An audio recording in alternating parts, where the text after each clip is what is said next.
Project 2025. During a rally in Wisconsin yesterday, I don't know if you watched any of that, but Harris and Walz have been, I mean, I haven't seen Democratic political rallies like this since Barack Obama. And it is just so much fun. That's the only word I can think of, to watch these rallies and then to listen to what Vice President Harris has to say and what Governor Walz has to say. And you listen to these two people and they're speaking from the heart. Yeah, there might be a teleprompter there. Who gives a shit? But they're speaking from the heart. And it's just, it connects with me. Or I guess the correct term is it resonates with me. It really makes a connection with me. I hope it does with you too. And anyway, during that rally in Wisconsin yesterday, Vice President Harris called Project 2025, quote, a plan to weaken the middle class, end quote. This is where I realize that the Vice President has to choose her words carefully. But it goes way beyond weakening the middle class. It is about destroying the middle class. It is about destroying democracy. It's about destroying representative government. It's about turning this country into a dictatorship with this aged, senile bastard Donald Trump running the country. So, with all respect, Vice President Harris, it's more than it's a hell of a lot more than a plan to weaken the middle class.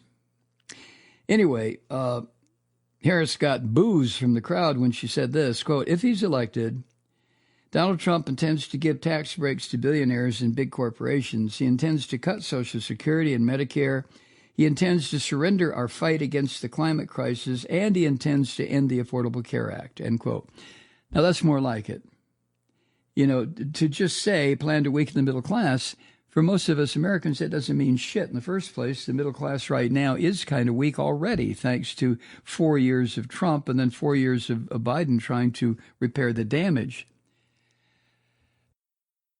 And the machinations of the super wealthy in this country, the hedge fund operators, the who buy up hundreds of thousands of homes because people can no longer afford their mortgages and the homes are repossessed and go on the open market for these hedge fund operators to buy up literally hundreds of thousands of homes that they can then turn around and rent to people. I mean, the whole thing is fucked right now, okay?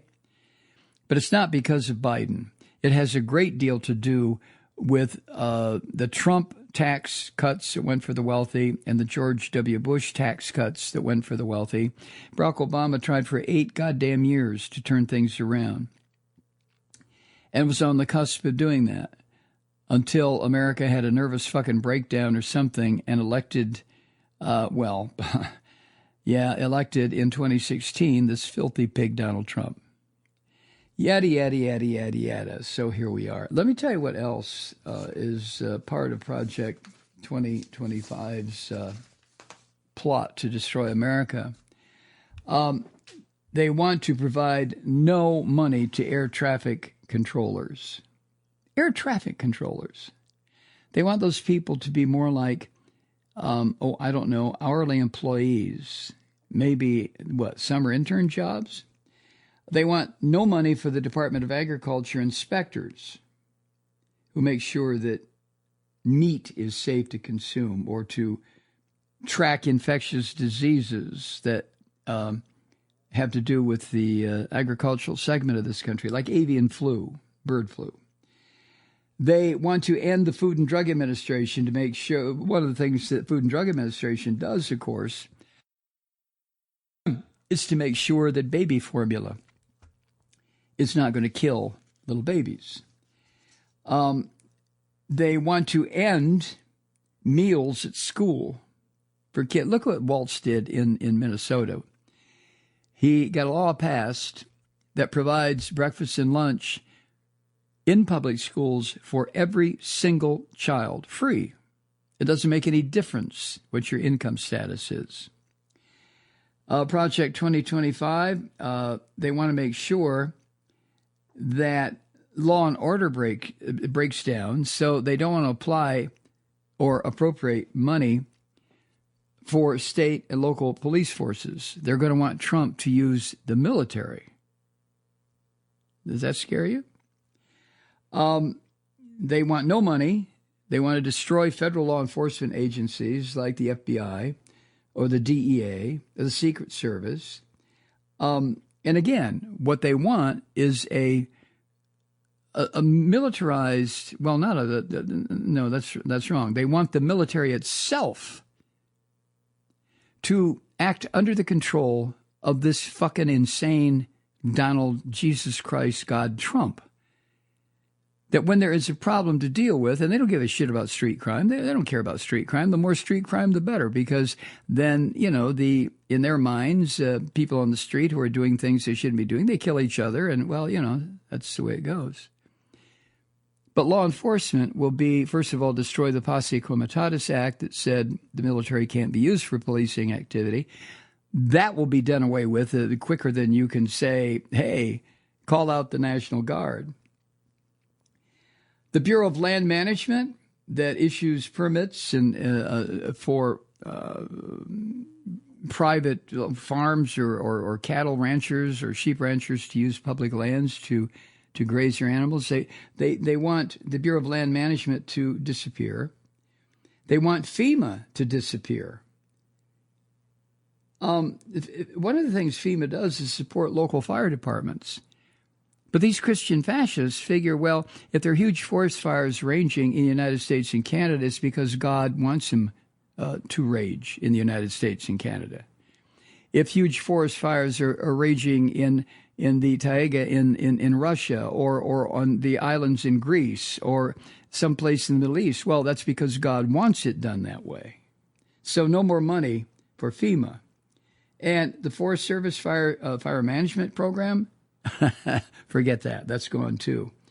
The Environmental Protection Agency, including Superfund site cleanup, that's going to end too, because that's what God wanted to have happen. The National Park Service, to maintain the national park system, we're going to bring that to an end because, you know, what's missing from the national parks is condo construction so that the wealthy can look at the Glacier National Park, even though there are no glaciers to speak of left there anymore. So this is just a sample of what this Christian fascist, goddamn, that's just a few things. You know, the Christian Nazi, Steve Bannon, who's in prison right now, he has a couple months prison sentence. Steve Bannon was drawing from the Stalinist playbook to destroy the administrative state, do away with it. No more administrators, no more cabinet officials to appoint bureaucrats to get things done. No more of that. From now on, it'll be him, the Christian Nazi, Steve Bannon, and the Jewish Nazi, Stephen Miller, whispering in both of Trump's cauliflower ears about what to do next, what to be done next, what to be destroyed next. This is what they have. And Project 2025 is the blueprint for this. Oh, I don't know anything about that. Heritage Foundation, what is that? This lying, filthy, rotten bastard. Hi, Truth Seekers. Mike Malloy here. You know, the Progressive Voices Network brings you commercial-free commentary from today's leading progressive radio hosts and pundits, like me, Mike Malloy, 24 hours a day. I'm not your typical old guy from the 80s or the 90s talk radio host, and Progressive Voices is not your typical talk radio network. It's a listener-supported nonprofit with no corporate control whatsoever over our broadcast. So hosts like me, Mike Malloy, are free to rant and scream and carry on about whatever we like. We're often controversial, but we're never boring. Weeknights, 9 p.m. in the East, 6 p.m. in the West on the Progressive Voices Network. Always progressive, always on. I'm Mike Malloy. Keep it lit.